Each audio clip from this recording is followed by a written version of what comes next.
So number 20, the directions are solve the following equation for x.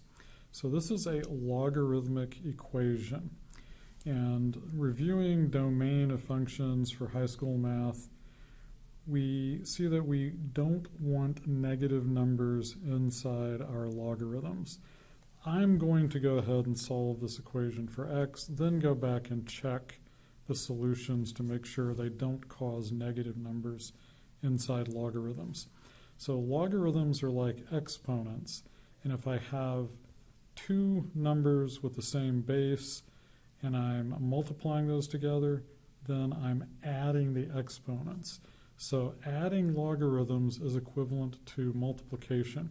So my strategy is going to be get one logarithmic expression, and if we had logs on the other side, we want one logarithmic expression on each side. Here we just have one logarithmic, we're going to get to one logarithmic expression.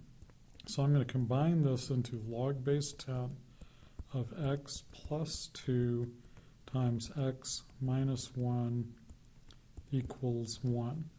I'm going to distribute the quadratic here, so that's log of x squared plus x minus 2 equals 1.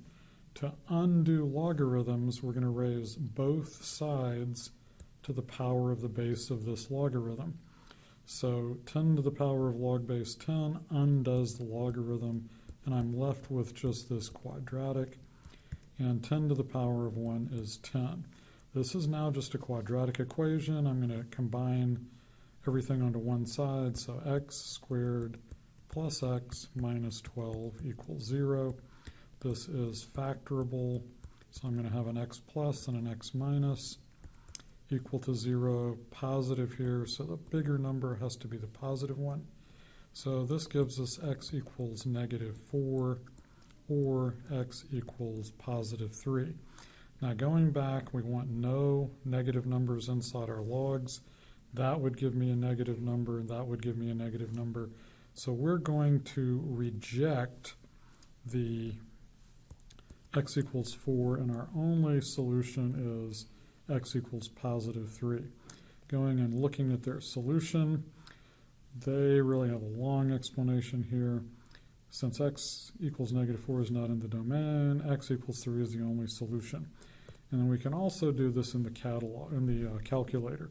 So menu 3 for algebra 1. If I go to control 10 to the power of, I get log.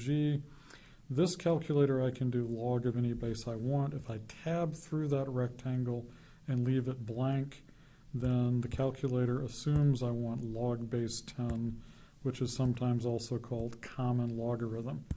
Tab through that, x minus 1, break out of the logs, equals 1, and my solution, or my variable is x, so x equals 3. So that will conclude this video.